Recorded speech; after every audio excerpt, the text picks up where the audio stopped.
Hope you enjoyed that little magic trick. Hey guys, welcome back to the AsicNow channel. It's great to see you again. If you've been keeping an eye on home mining, you're gonna love what I've got today. Let me introduce the newest member of the Avalon Home series to you, the Avalon Q. This powerhouse is loaded with 160 advanced 4-nanometer process computing chips, runs on 800 to 1600 watts, and delivers 90 terahashes per second of hash rate, all from the comfort of your home. It's built for continuous stable performance, so you can mine Bitcoin without worrying about interruptions. What makes it even better? With the Avalon Family app, you can manage it remotely, anytime, anywhere. Whether you're at home or on the go, you're always in control. So what are we waiting for? Let's dive in and check out the Avalon Q. Let's check out everything that comes with the Avalon Q miner. First up, here's the user manual. Next, we've got the Bluetooth and Wi-Fi receiver module. Just plug it in and you're online. It also comes with 4 anti-slip foot pads to keep your setup stable.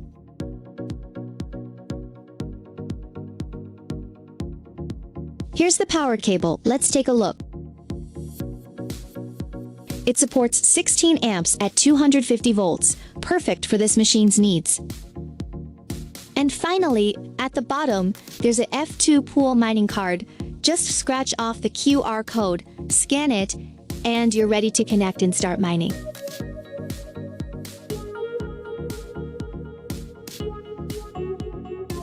Alright, let's take a closer look at the machine's details.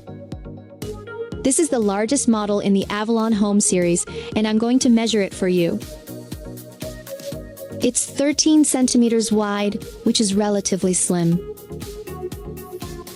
The height is about 44 centimeters, roughly the same as a standard PC tower.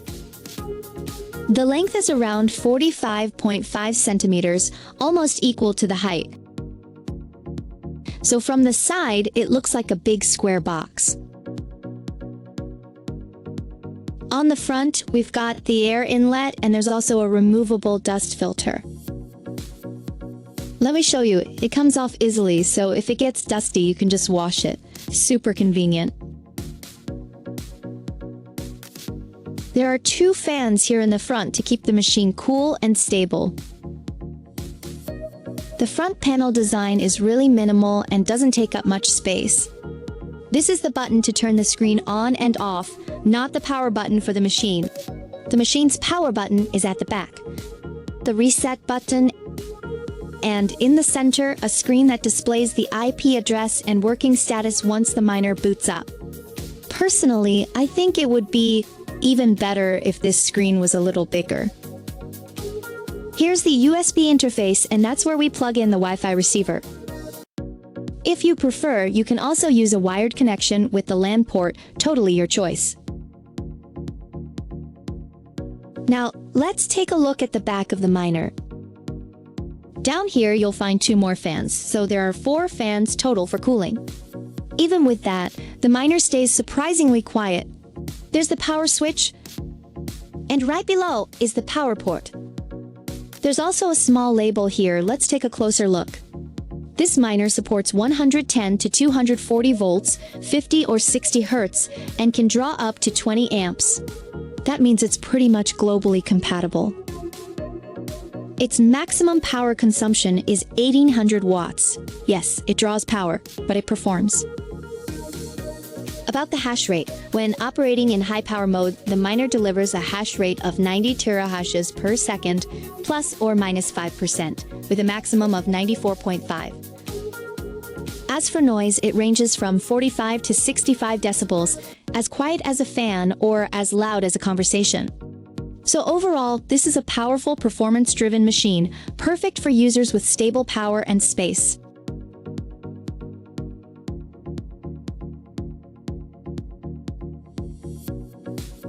Alright, now it's time for the part everyone's been waiting for, powering on the Avalon Q.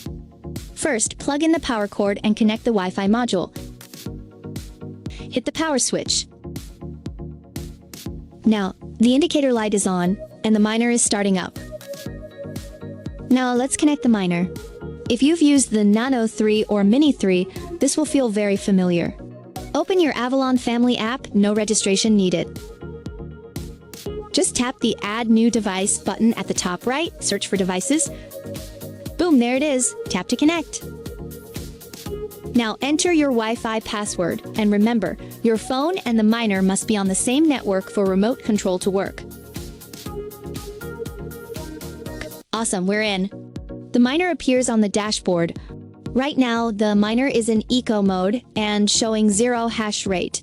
That's normal since it was just connected. The hash rate will go up soon. While we wait, let's check out the other settings. The timer setting lets you schedule automatic startup and shutdown. Super useful if you want to mine during off-peak electricity hours to save on your bill. Under settings, you can change the password. The initial password is admin, and it's up to you whether to change it or not. At Pool Config section, I have already connected the F2 pool. It even enables solo mining, though for a 90T machine, pool mining makes more sense. Okay, let's save it. Enter the password, just admin. When the restart message pops up, just click continue. Great! The mining pool is connected. Wow! At the same time, the hash rate also goes up. It is 48.44 terahash per second now. Awesome. So, it is mining now. Let it run for a time. We go back again. You'll also see options for filter clear, which is recommended at 90%. Warranty info, sync time, support and alarm record are also here. Alright, the check is almost done and the miner has run for a while. Let's test its performance under different modes. You can also check the machine status directly on the front screen. See? In eco mode, the hash rate is around 48.42 terahashes per second, and the power is just 750 watts. The actual power usage is about 760 watts, just a 10 watts difference from what the screen shows. I've taped a regular napkin to the air outlet to test airflow. In eco mode, it flutters gently, nothing too crazy. Noise levels stay around 44 decibels. Its temperature reads about 52 degrees Celsius, and some spots are even cooler at 48 or 49 degrees Celsius. Now it's in standard mode. This is the result after we waited for a while. Wow, amazing!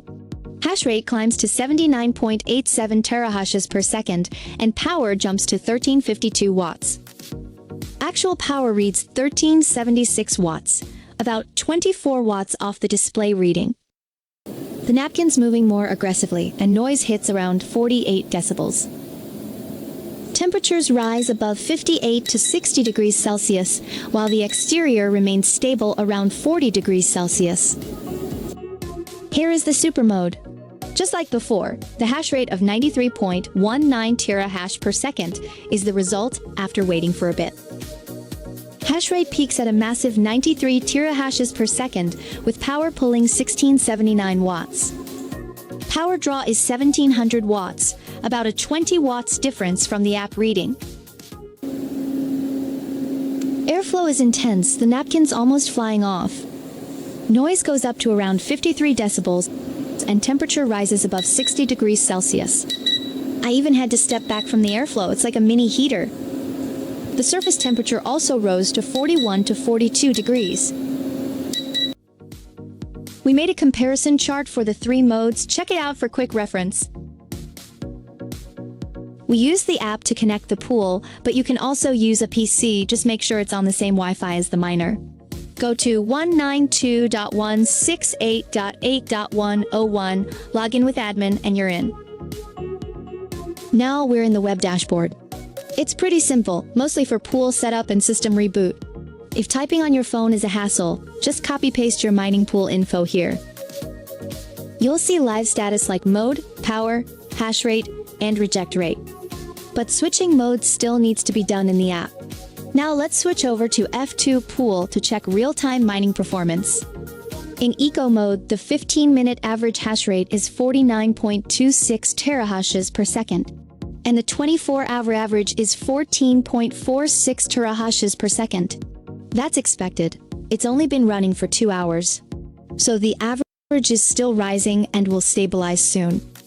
Right below, only miner 001 is active since pool 1 is connected. If it drops, the system auto-switches to backup pools.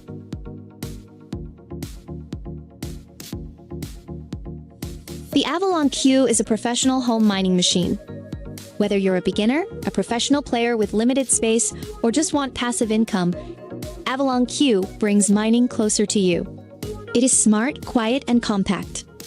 With a minimum noise level of 45 decibels, you'll hardly notice its presence. The overall size is similar to a computer case,